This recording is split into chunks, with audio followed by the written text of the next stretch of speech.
Okay, that's a literal speaking tenderly. What else does it mean? I blink a lot. I whisper softly into her ear. Okay, all right.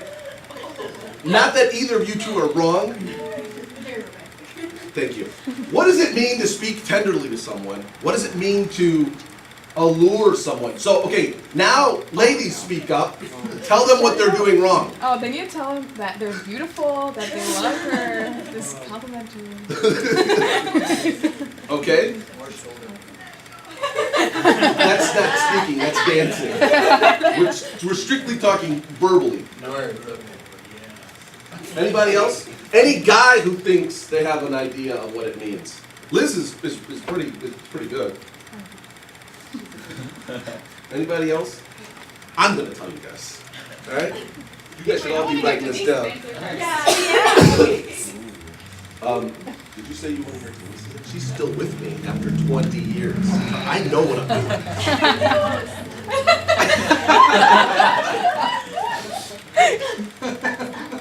This idea of speaking tenderly it's in the same sense as when you find that person, that girl, and you look at her and you're like, wow, this might be it. You pull out all the stops. There's no messing around. It's what I like to call it is, you know that period when you first meet someone until you kind of start being exclusive dating?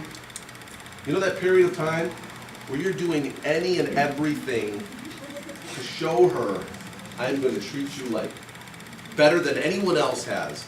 I am going to do for you what no one else has done for you, and I'm going to do it better than you even thought about. Guys, you guys know what I'm talking about? And then they become like our official girlfriend, and the curve starts really going down, right? No. Girls, am I speaking correctly? Is this what happens?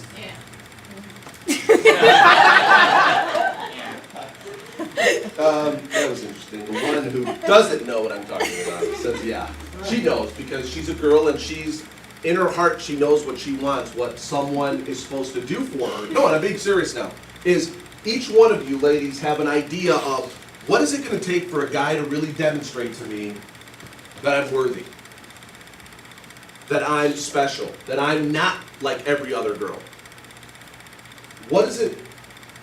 In your mind, you have this idea of, I want him to speak to me this way, I want him to treat me this way, I want him to do these things for me. And that's what God's doing in this process right now.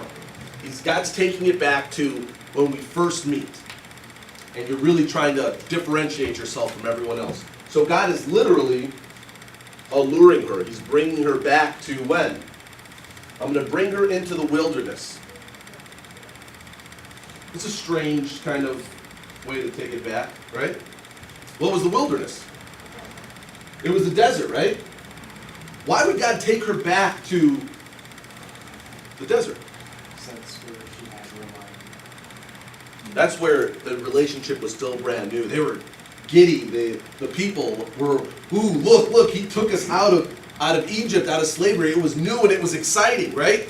God's going, I'm going to bring you back to this place, so that's what you remember. When it was really different between us. When there was that excitement, that anticipation of what's coming next. Not, I want bread, I want meat, I want all these things. Instead, it was the newness of that relationship that was so exciting, that was worthwhile, that was everything that they had hoped for. That's where God's taking them back to. So he's saying, I'm going to bring you back here. I'm going to remind you what it was like when we first met. And that, by the way, isn't that what we do, guys? Our relationship starts getting, what's the word I want to use? Because I'm going to say a bad word. What? Not quite rocky. No, I don't want to say. Whoa! Flat. Use that word. The relationship starts to just kind of plateau. It becomes complacent. And then one of the people in the relationship hopefully wakes up and says, wait a minute, no. I want to go back to when it was like this. And that's why, for example, for couples that are either getting married or married, one of the things Denise and I will always tell them is, make yourself, take one night of the week and say nothing touches it. That's my date night. I literally date Denise, for example. So one night of the week, sometimes more, depending on how the week's going. One night of the week, I say nothing is going to happen. This day belongs to Denise. Whatever she wants to do, I'm going to take her out. I'm going to woo her. I'm going to speak tenderly to her because I want her to know how much she matters to me, and I don't want to fall into that state of complacency where you're just like, what do we? Yeah, okay, just stay home or whatever. But the idea is, make it new again. Make them feel special. Make them feel like they did when we first went out. When we were first dating, the anticipation of, are we going out tonight? You guys remember that when you were first dating? Anyone? It was like, right? And now it's like, yeah, all right, well, how was work today? Oh, work sucked. What are you gonna do? Nothing, I'm gonna go home and go to sleep. What happened in 3 months' time? Before it was, please come see you today. I want to see you tomorrow night too. I'm going to call you and I'm going to talk to you until 2 o'clock in the morning on the phone. And I was like, oh, yeah, I'm real busy right now. But that's us. What God is saying is, no, that's not how I'm going to do it. What I'm doing is I'm going to get you, I'm going to take you back to that place. And this is, I think, what's really cool about this passage. Is he's literally like, I'm going to forget that you're a whore. I'm going to forget that you've been adulterous. I'm going to forget that I'm not even in the top 10 in your life. I'm taking you to the place where I was. I'm taking you back to that place so that we can re-experience that again. And that's such an amazing, amazing thing about God is that who hurts in that? Who hurts in that? God is. Right? Gomer, Israel, us, we get the benefit, right? Because God's telling us, he's like, oh, don't worry about it. You know, what you've done to me, all those horrible, how much you cheated on me, how much you've literally been a prostitute, how much you've sold yourself out. I'm taking you back to when you didn't do that. God's the only one suffering in this. And here Israel is getting all the benefit. Gomer gets all the benefit. Verse 15. This is where things get really, really it's just amazing. And there I will give her vineyards and make the valley of Achor a door of hope. And there she shall answer as in the days of her youth, as at the time when she came out of the land of Egypt. All right. So this is going to be part explanation. We're going to go through what this verse means, and we're going to have to do a little history lesson, because, I know I'm going to be repetitious, because you guys all know what the Valley of Achor is, right? That's true. Maybe one person? It's actually cooler if no one knows, because then I can act like it's exciting that I'm sharing it with everyone. But if someone does know, or if everyone knows, we can skip this over. Right. So, God tells his wife, I'm going to take you, and I'm going to give her vineyards. You skipped it. You skipped the Valley of Achor. No, We're no. going to go into it. Oh, okay.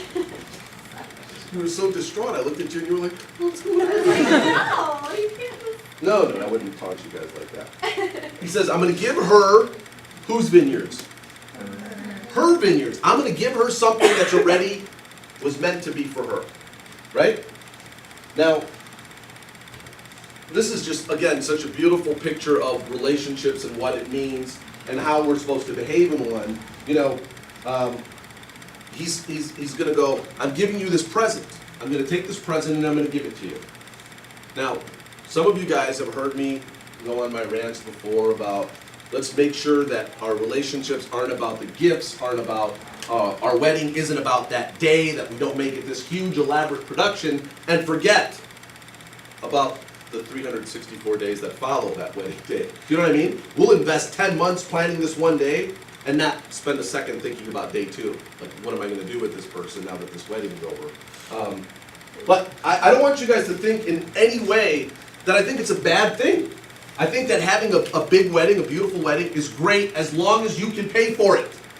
And by that I mean not debt. Debt is not paying for a wedding.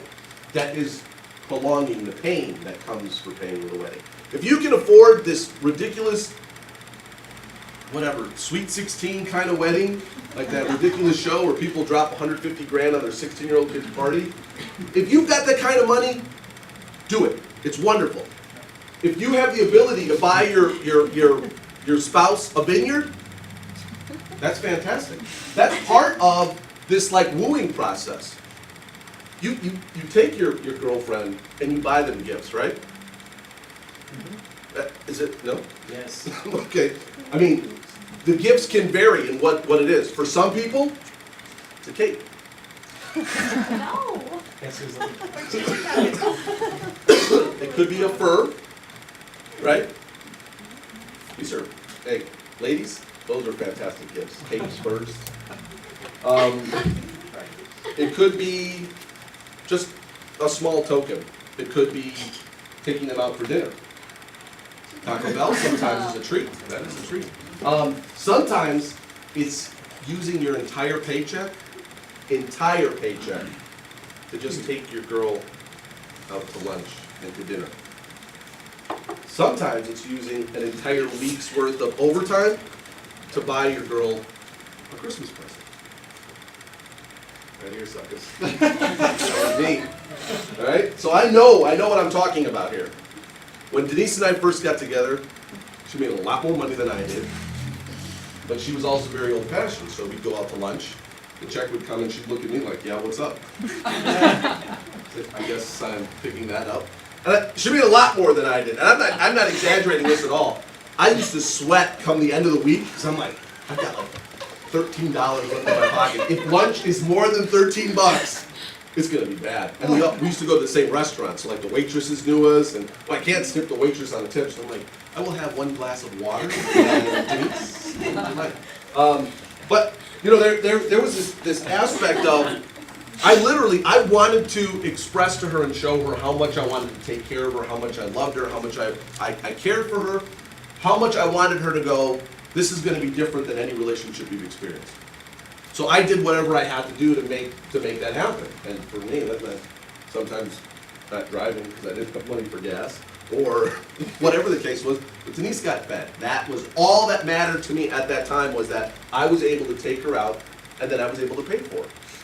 And God is literally doing that. He's going, you know what I'm going to do is, not only am I going to take you back, but now I'm going to lavish you with gifts, a vineyard. And where's this vineyard going to be?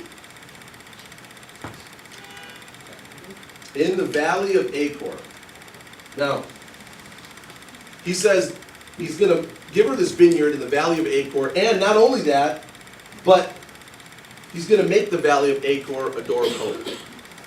Here's where it's important to have some understanding of Hebrew history and what happened. The people that are listening to the story would never associate Valley of Achor and the Door of Hope together, nor would they want a vineyard in the Valley of Achor. The Valley of Achor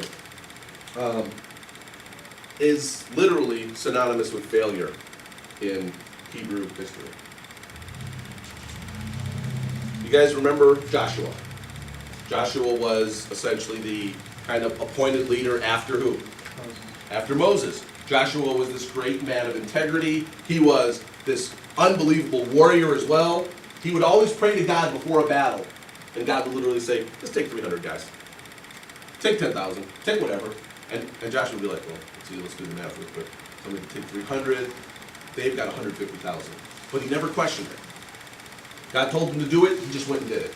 Unbelievable. Joshua is just a great example of what it means to be a leader, what it means to be a follower of God, what it means to be obedient. So, you guys remember the story about Jericho? Famous walled city. This city was impenetrable. You could not get past it. It had the greatest defense. So God says, go over there, take your men, and you're going to attack the city. And everyone's like, how are we going to do this? This city's not going to, this wall is not going to come down. Everyone familiar with the story? Yeah. And what ends up happening?